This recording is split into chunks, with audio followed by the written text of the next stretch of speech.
Olá, fãs da velocidade ligados aí no Correio do Povo. Estamos aqui para analisar mais um GP de Fórmula 1 no quadro 300 por hora. Eu, Bernardo Berti e o Eduardo Amaral, especialistas de automobilismo do Correio do Povo. GP do Bahrein já é um pequeno clássico da Fórmula 1, né? Aconteceu de tudo nessa corrida, a segunda da temporada, e que já permitiu ter uma noção melhor da performance de cada equipe, pelo menos começar a entender o cenário dessa temporada, e parece bom o cenário, pelo menos tem uma briga direta aí entre dois times pelo título. Olá, Bernardo. Pois é, GP 999, né? Estamos aí nos aproximando do GP 1000 da Fórmula 1.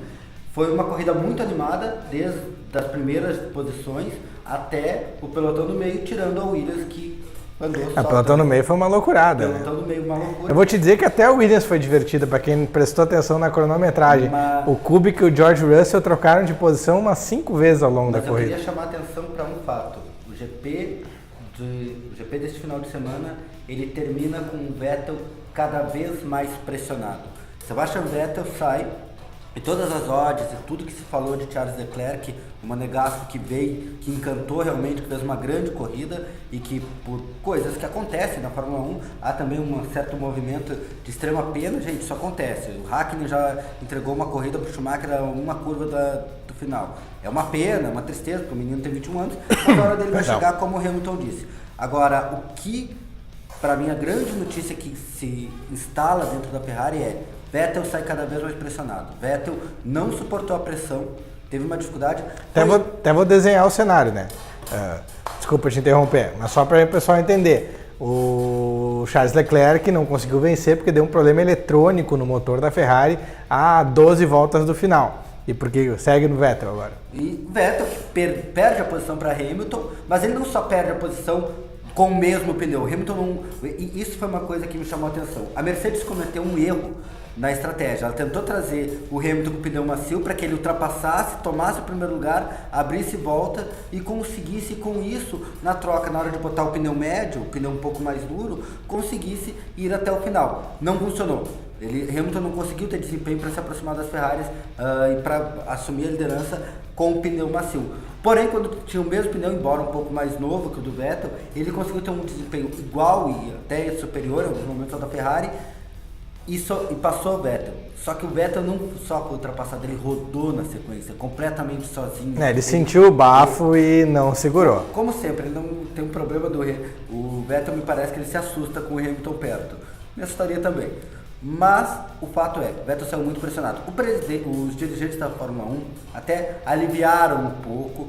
Ross Brown já antes dizia que o Arrivabene não ajudava muito essa pressão do Vettel, porque o Vettel é considerado muito sanguíneo, até a brincadeira que ele parece mais um italiano do sul do que um alemão, porque ele não é frio, ele não é gelado como se esperava de um alemão. É até muito sanguíneo, já jogou carro para cima do Hamilton, responde muito rápido. Mas se de jogar carro para cima, os alemães têm história na Fórmula 1. Pois né? mas não é exclusividade do Vettel. Não daquele jeito, daquela resposta rápida, logo assim, explosiva. E o Vettel se sai pressionado, porque Leclerc sai com uma demonstração, com uma amostra de campeonato capaz de lutar por vitórias, capaz de guiar um carro em primeiro lugar, que é uma coisa diferente, tu sair de uma Alfa Romeo que tu está pilotando atrás, está pilotando no meio do pelotão, e tu tem que guiar um carro, uma Ferrari na frente, no primeiro lugar. Então, para mim, a grande notícia desse escalão é: a Ferrari tem um carro ainda melhor que a da Mercedes, um pouco melhor. O circuito do Bahrein era o circuito para a Ferrari ganhar, só que tem um histórico. Ano passado também, a Ferrari perde às vezes circuitos que são dela, são feitos para ela, e o Bahrein até ia resumir, né? A questão é a seguinte: dentro da Ferrari teve 2 grandes perdedores nessa corrida e um vencedor, ainda que ele não tenha ganho a corrida. O Charles Leclerc saiu como vencedor, fez uma corridaça perfeita, mostrou as credenciais dele até para disputar título. E no caso, o Vettel foi o grande perdedor, sucumbiu completamente ao cenário da corrida. E a Ferrari também saiu perdendo muito, porque não sei se vai se repetir tamanha vantagem de carro ao longo da temporada como ela tinha nesse GP do Bahrein, e quem fez a dobradinha foi a Mercedes. Porque a Mercedes vai responder. Talvez não seja já para o GP da China, mas no Azerbaijão a Mercedes já vai responder. E vai ficar muito próximo. E essa era uma corrida para tu ganhar um pouco de gordura. E talvez o problema, no caso para a Ferrari, que pode ser um grande problema, não é nem o campeonato de pilotos, que tu consegue ainda equilibrar, mas talvez no campeonato de construtores. Porque hoje a diferença é o dobro, né? Tudo bem, são só 2 corridas. Só que lá na frente, daqui a pouco, esse dobro desse GP, que era o teu GP, que tu tinha que ganhar, que era a corrida que estava feita para que tu fizesse mais pontos que teu adversário no campeonato de construtores, pode acabar dando uma vantagem enorme para a Mercedes. E tu não sabe se o Max Verstappen não vai vir incomodar com a Red Bull. A gente sabe que o Pierre Gasly não vai. É uma temporada muito ruim, a gente já viu que ele está num nível muito abaixo do Max Verstappen. Nessa corrida a Red Bull não estava tão bem, mas mesmo assim colocou um carro na frente do Vettel, com todas as pataquadas do Vettel. Então a gente não sabe, daqui a pouco a Red Bull vai estar disputando vitória. E aí vai ser difícil fazer uma dobradinha para botar tanto ponto em cima como a Mercedes botou em 2 corridas seguidas para cima da Ferrari. Eu confesso que eu não estou acreditando tanto assim na Red Bull a ponto dela ficar beliscando vitórias como ela beliscava no ano passado. Mas em pistas travadas ela vem, Mônaco, Hungria, Singapura. Mas Mônaco tem que ser uma equipe que tem um ritmo muito bom de treino, que pode dar uma... Mas eles vêm bem em treino, se não tiver potência envolvida. Daqui a pouco vem uma Renault e também crava um bom tempo ali no primeiro lugar.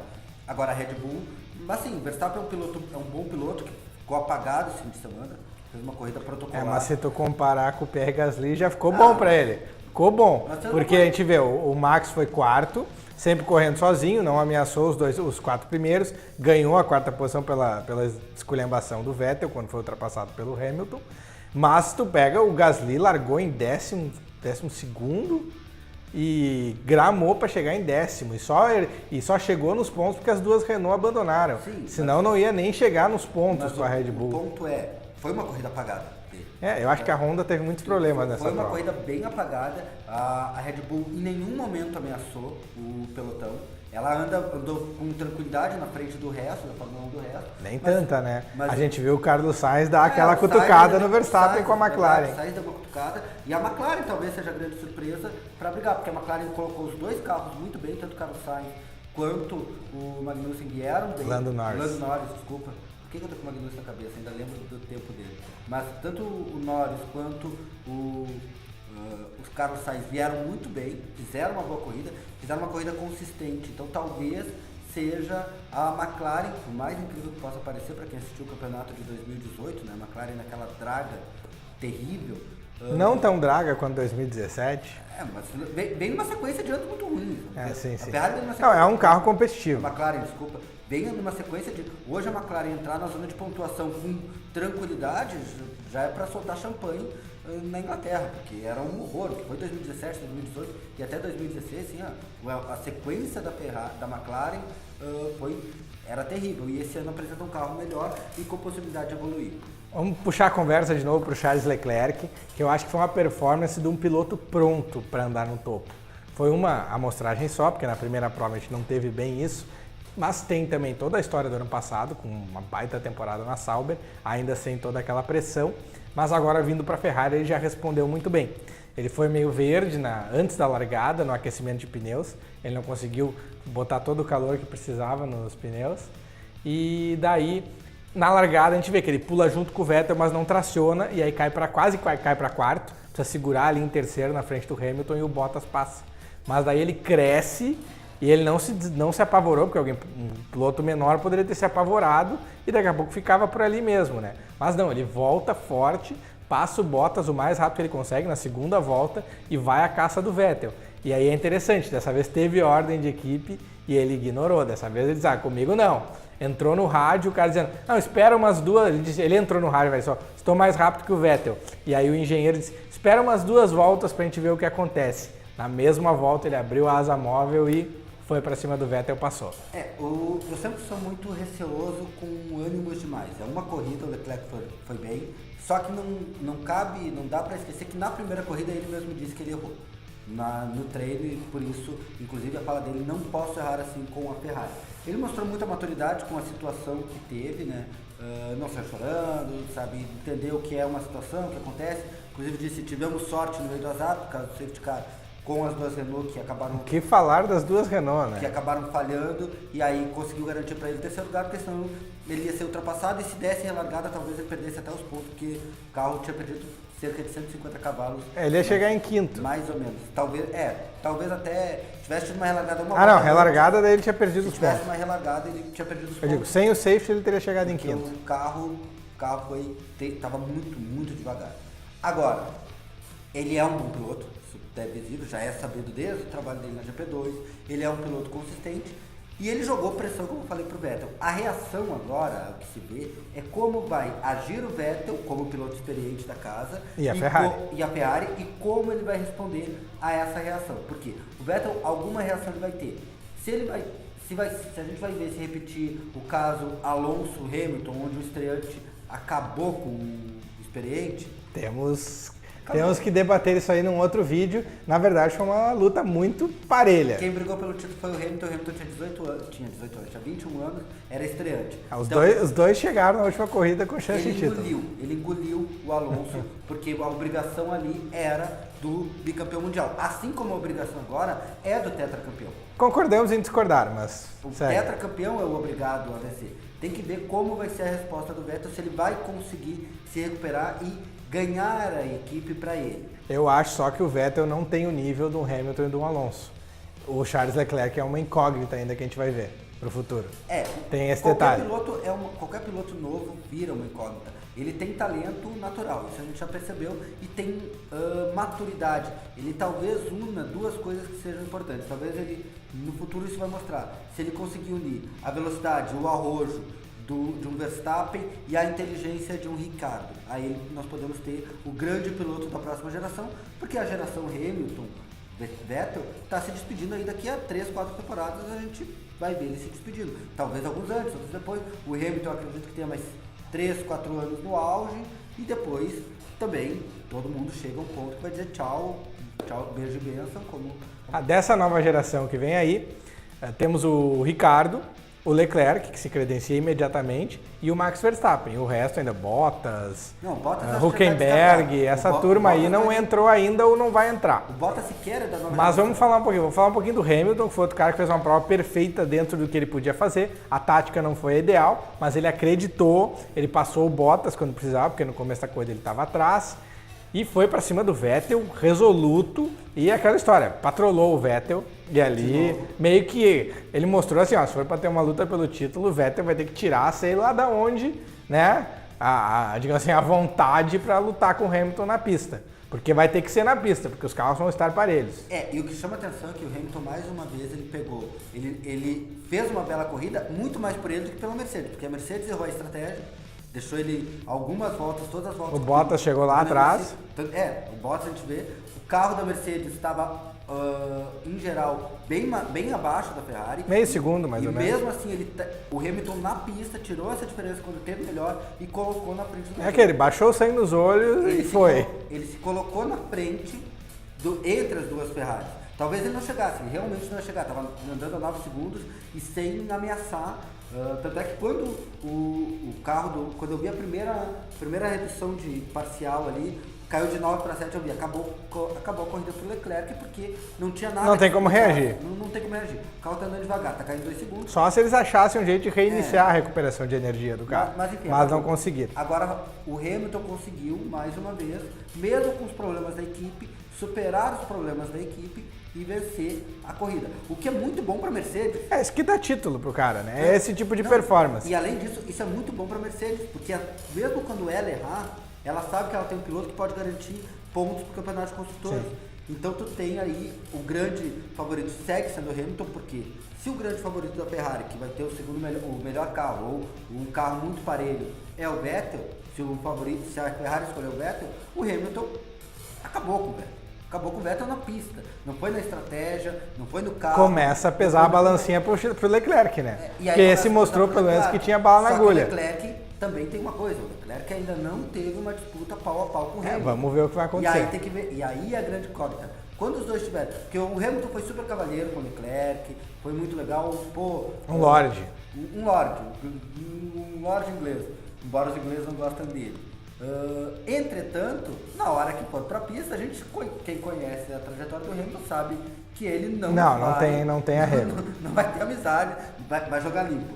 Queria chamar a atenção para as Renault, que estão sendo um pouco decepcionantes nesse início. Não, a performance está boa, de corrida, de treino não, mas o Hülkenberg recuperou de 12º para 7º na primeira corrida e nessa ele veio de 17º para 6º, mas quebrou. Mas a própria Renault tem reconhecido e tem se lido como uma decepção, ela esperava mais. Os próprios dirigentes da Renault, a própria equipe técnica da Renault tem achado que não está sendo tudo que eles precisam. Mas eu acho que é normal, eu acho que é um processo até natural, que é óbvio, eles têm que ficar dizendo, está errado, temos que corrigir aqui e ali, porque é natural. Se pensarmos a Mercedes, logo nos primeiros anos, sim, tem dificuldades o primeiro inerentes. ano do Hamilton na Mercedes foi bom. Mas ele já tinha pego a evolução do Schumacher e do Nico. Mas foi bom, tinha tido 2 anos já. Em nenhum momento ele brigou pelo título. Sim. Ele brigou por corridas, vitórias aqui e ali. Então acho que é normal, mas a Renault vai ter que se alertar, se acordar. Sim.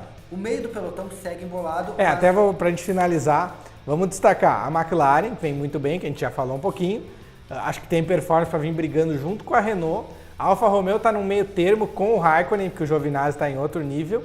O Raikkonen veio muito bem nos treinos, ali sempre no top 10, mas no ritmo de corrida a gente vê que ele não tem aquela resposta que a Renault tem, por exemplo, e aí briga ali. Maravilhoso no rádio, mais uma vez, os rádios do Raikkonen são os melhores. Isso é épico. Se o engenheiro perguntou para ele, como é que tá a tua asa dianteira? Ele disse, eu não faço a menor ideia, tu que tem que responder. É isso aí, ele não enxerga a asa dianteira.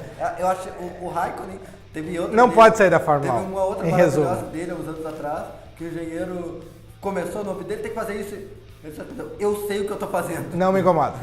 Pois é, o Raikkonen está bem, mas a Alfa Romeo tem que ver aí para puxar um pouco mais de performance de corrida, que eles não têm muita resposta na hora da corrida para quem vem pressionando atrás. Nessa corrida foi a McLaren e a Renault.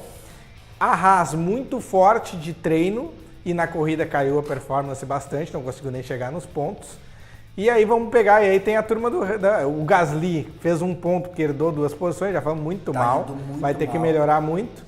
E aí temos o Alex Albon, foi muito bem, fez o primeiro ponto da carreira dele com a Toro Rosso. E o Sérgio Pérez está também tirando leite de pedra da Racing Point, que teoricamente não tem condição de andar ali perto dos pontos, ele está conseguindo. Eu acho que essa briga do meio do pelotão é aquela, se tu erra um pouquinho, que nem o Gasly, tu cai lá do 5º pro 12º, e se tu vai muito bem, tu já está com chance de chegar em 6º. E um destaque importante, acho, para a Racing Point e para o Sérgio Pérez, o problema é que eu já levantava no início, antes do campeonato começar. Tem dinheiro. Foi investido. Ah, não, vai evoluir. Foi tudo de bem e tal. Só que o problema deles é que daí tu vai apostar tuas fichas no Lance Stroll. Ah, mas tem o Pérez. Aí tu tem que ter o Pérez salvando a O Stroll bota o dinheiro. Ele tá lá para ocupar espaço. Então tá. Ficar do lado de fora, só testando. Então tá. Voltamos depois para analisar o GP da China, daqui a 2 semanas. GP 1000. Pois é, o GP 1000 da Fórmula 1 histórico. E a gente fala mais de automobilismo no decorrer do período. Tchau!